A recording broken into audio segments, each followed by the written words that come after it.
This is an audiobook created by Subconscious Key Studio. Welcome and thank you for taking this time, this sacred hour, for yourself. I invite you to find a comfortable position, to allow your body to be supported, and to gently bring your awareness to the simple, miraculous fact of your breath, the inhale and the exhale. This breath is your anchor, your tether to the here and now, as we embark on a journey not across continents, but across the vast and often unmapped landscape of your own inner world. Our story begins in a cave that in all likelihood feels deeply familiar. You do not need to travel to find it, for you are, in a sense, already inside it. This is the modern cave. Its walls are not hewn from rock, but from the glowing screens that illuminate our faces in the dark. They are built from the endless scroll of social media feeds, where we compare our behind-the-scenes reality to everyone else's highlight reel. The shadows that dance upon these walls, they are the persuasive voices of advertisers telling us what we lack, the curated opinions of influencers defining what is valuable, the relentless news cycles painting the world in strokes of fear and outrage, and the quiet, internalized whispers of our own conditioning, the shoulds, the musts, the what will people think. We are born into this cave, and we learn from a very young age to name these shadows. We chase the shadow of success. We flee the shadow of failure. We worship the shadow of approval, and we tremble before the shadow of rejection. We build our entire identities, our sense of self-worth, our understanding of reality, upon this flickering, two-dimensional play of light and sound. And the most insidious part, the most powerful illusion, is that we forget it is an illusion.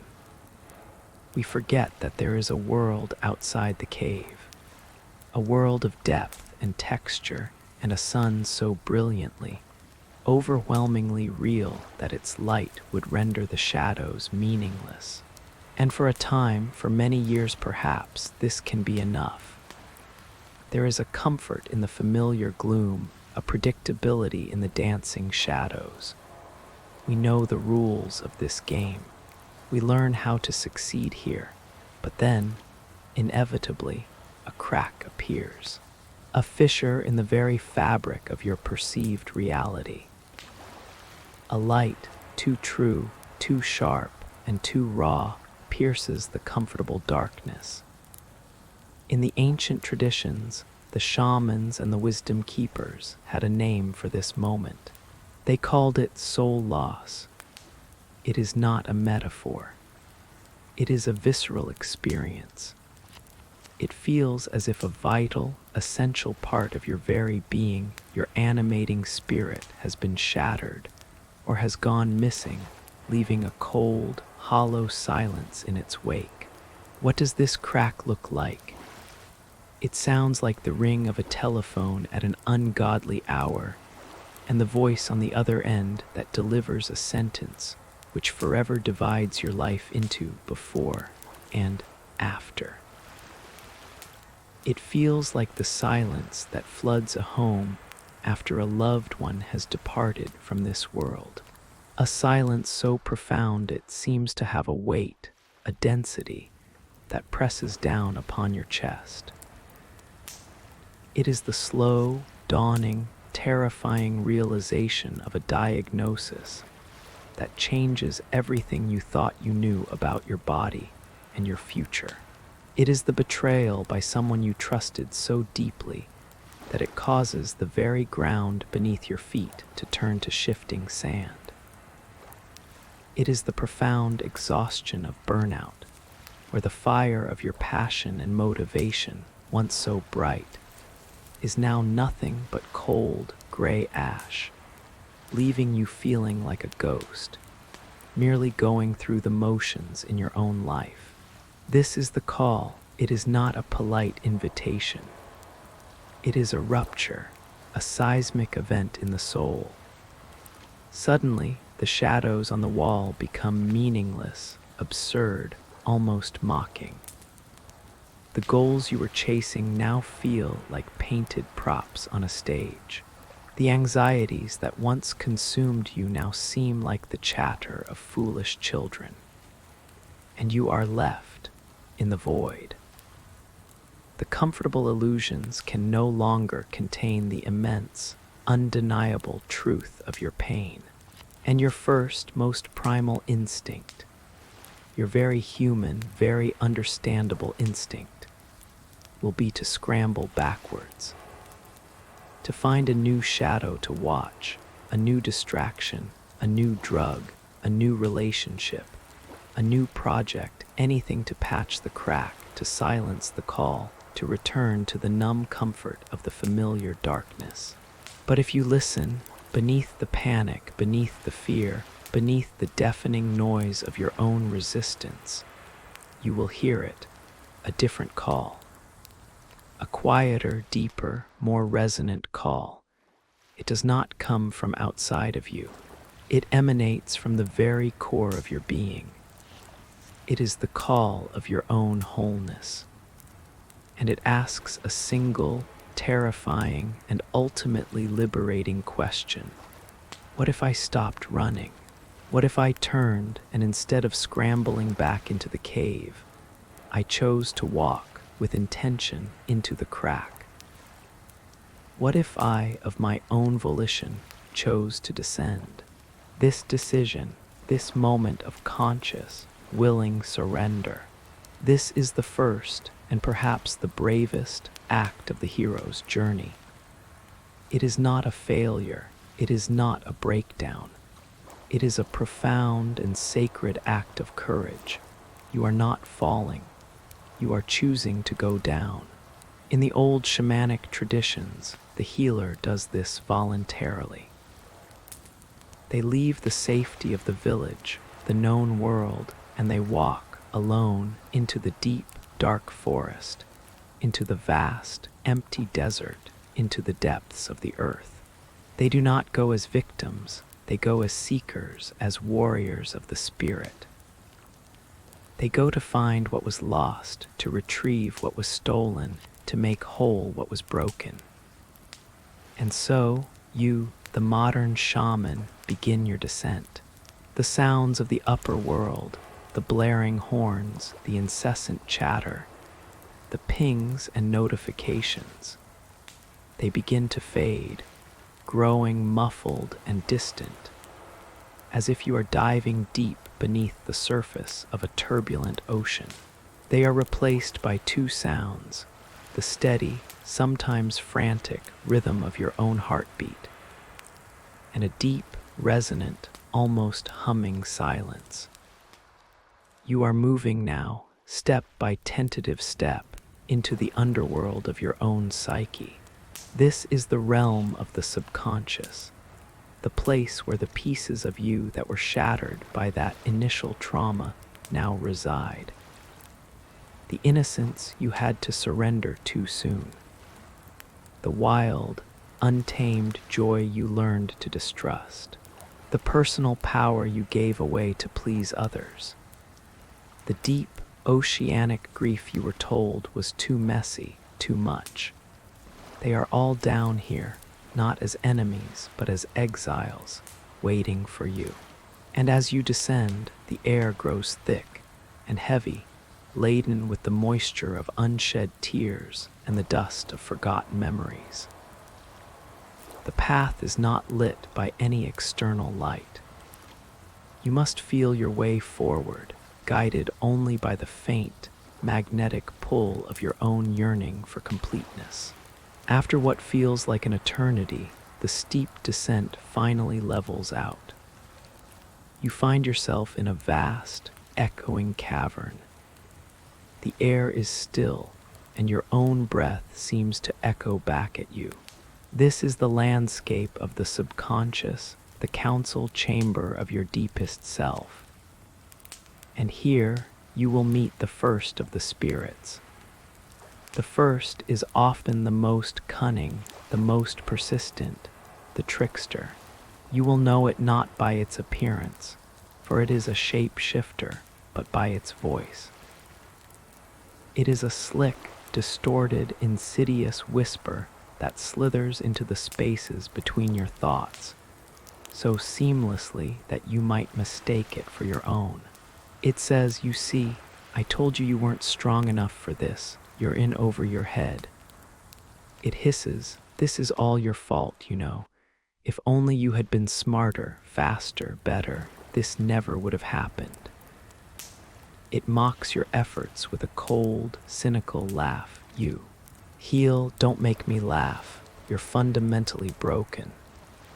Who do you think you are, trying to be happy?" This is the spirit of your inner critic, your self-doubt, your imposter syndrome. It can wear the face of a critical parent, the voice of a dismissive teacher, the sneer of a childhood bully. Your every instinct will be to fight it, to argue with it, to marshal your evidence and prove it wrong. But I must warn you, the trickster feeds on this resistance. It is a master of debate, and it will always have a counter-argument, a fresh piece of evidence of your inadequacy. So, instead, I want you to try something radically different. Take a deep, grounding breath, and with a courage that feels almost absurd, thank it. Say, "Thank you. Thank you for trying to protect me." Because that is its true, albeit misguided, function. The trickster was created by a younger, more vulnerable version of you. Its job was to keep you safe, to keep you small, to keep you from taking risks that could lead to more rejection, more failure, more pain. It would rather you be miserable and safe in your familiar cave than fulfilled and vulnerable under the vast, unpredictable sky. So ask it with genuine curiosity, "What are you truly trying to save me from?" And listen not to its tone, but to its core message. It might say, "From being seen as a fraud," or "from the pain of trying and failing," or "from the terrifying responsibility of your own power." In its answer, you will find the old, tender wound it was tasked to guard. Acknowledge that wound. Honor it, and then tell the trickster with gentle firmness, "I hear you, I understand why you're here, but your job is done now. I am stronger now. I will take it from here." And watch as this seemingly powerful spirit, deprived of the energy of your resistance, begins to shrink, to fade, to lose its power over you. As the voice of the trickster fades into the cavern's echoes, you become aware of another sound, one that comes from a much deeper, more primal part of this underworld. It is a low, mournful, wordless cry. It is the sound of a heart breaking over and over again. This is the wailing spirit. This is not a thought or a memory. This is the living, breathing embodiment of your core grief, your bottomless sorrow, your righteous rage. It might appear as a dark, swirling vortex of energy, or a figure curled into a ball of pure anguish, or simply a chilling, pervasive cold that seeps into your very bones. It is terrifying because it feels ancient and bottomless. We spend our entire lives building dams against this spirit, fearing that if we ever let it in, if we ever truly feel it, it will utterly annihilate us. We numb it, we rationalize it, we bury it under layers of busyness and distraction. But now, the time for hiding is over. You must sit with it. You do not need to say a word. You do not need to fix it or soothe it or make it go away. Your only task is to be present, to bear witness. Let its cries vibrate through you. Let the sorrow shake your body. Let the rage heat your skin. This spirit is not your enemy. It is a part of you, a vast, powerful, and deeply wounded part of you that has been screaming, begging to be heard for years, for decades, for a lifetime. It is the accumulation of every "be strong" you ever told yourself, every tear you swallowed back in a meeting, every "I'm fine" you uttered when your world was falling apart, every burst of anger you suppressed for fear of being too much. So you sit, you listen, you feel, you allow. It is excruciating and it is sacred. You are, for the first time, offering this exiled part of yourself the one thing it has never had: a compassionate, unwavering witness. You are saying with your entire being, I am here, I will not leave you. Your pain is valid, you are welcome here. And as you do this, a miraculous alchemy begins to occur. The wailing, once so sharp and piercing, begins to soften into sobs. The storm of emotion begins to gradually calm. By bearing witness, you are not being destroyed, you are integrating. You are saying to this lost part of your soul, you belong to me. I reclaim you. I welcome you home. And it is in the profound stillness that follows this storm, in the weary, hollowed-out emptiness, that your ally appears.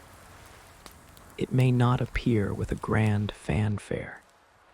It might be a subtle shift in the energy of the cavern, a soft, warm light that seems to emanate from the walls themselves, a gentle, grounding presence at your side, or it may take a form, the immense, steady, protective presence of a bear, the wise, all-seeing eyes of an owl, the fierce, loyal, and untamed heart of a wolf.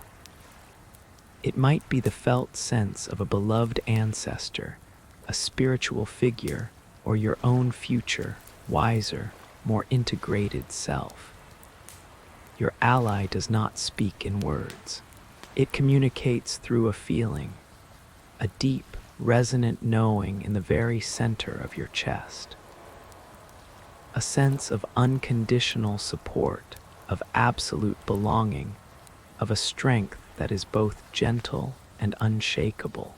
This ally is the embodiment of your own innate resilience, your intuition, your core essence that has never been broken, not even for a single second. It has been with you all along, waiting in the quiet spaces between your thoughts, in the gaps between your heartbeats. It is here to remind you that you are not, and have never been, alone on this journey. It is here to guide you to the final, most important part of your quest, the retrieval of your treasure. Guided by your ally, you move deeper into the underworld, to its very heart, its sacred center. And here, in a place of perfect quiet, you find it, the reason for your entire descent, the object of your quest.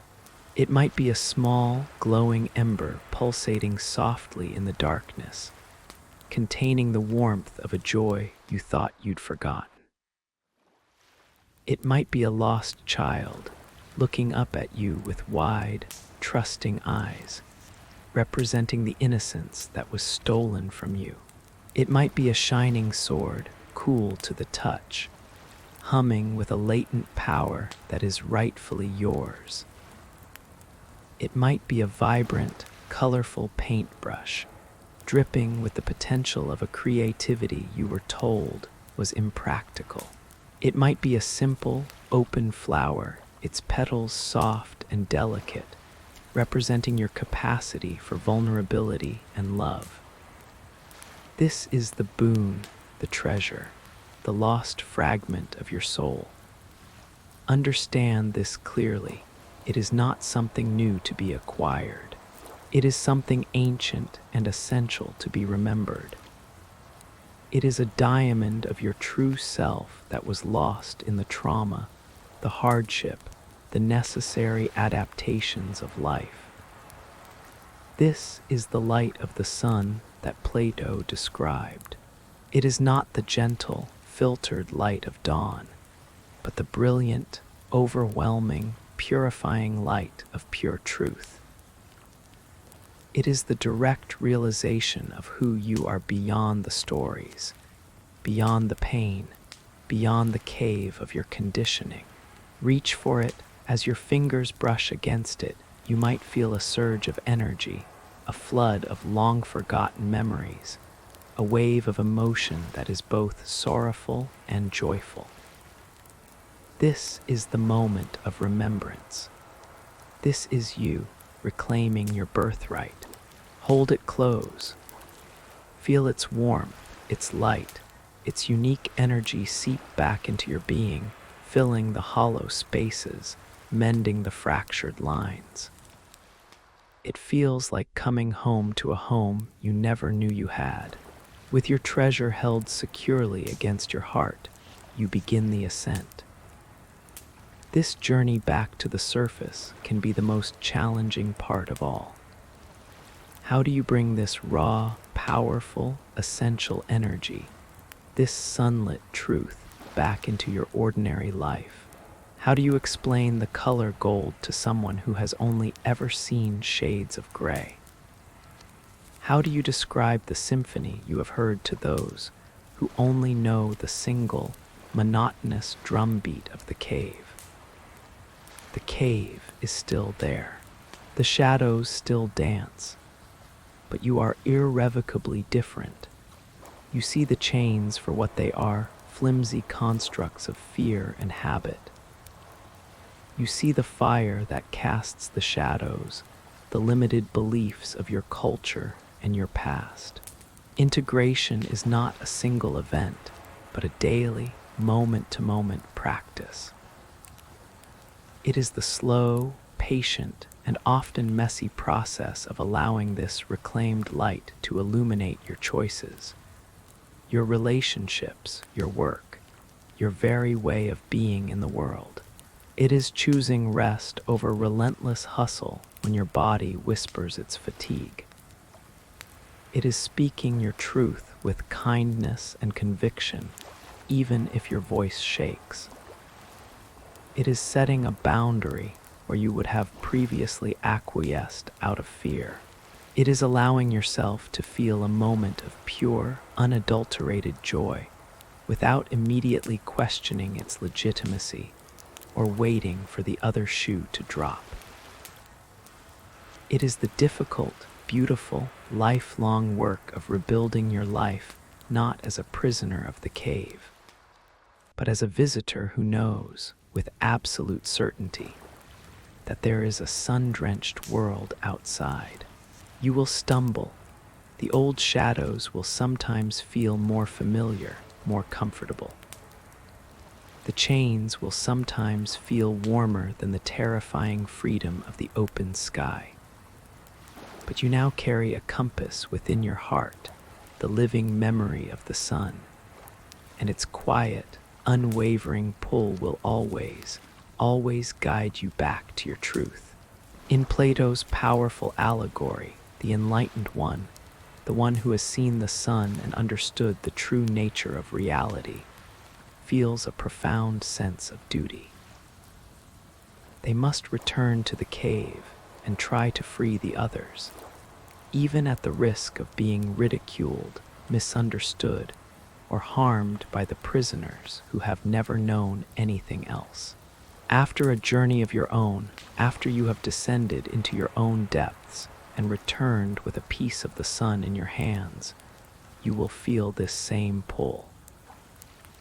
This is the healer's mandate. It is not about becoming a guru, a therapist, or a saint. It is a natural, organic consequence of wholeness. Your mere presence, your state of being, becomes a quiet beacon in a world of shadows. You don't need to drag people from their caves, shouting about the light.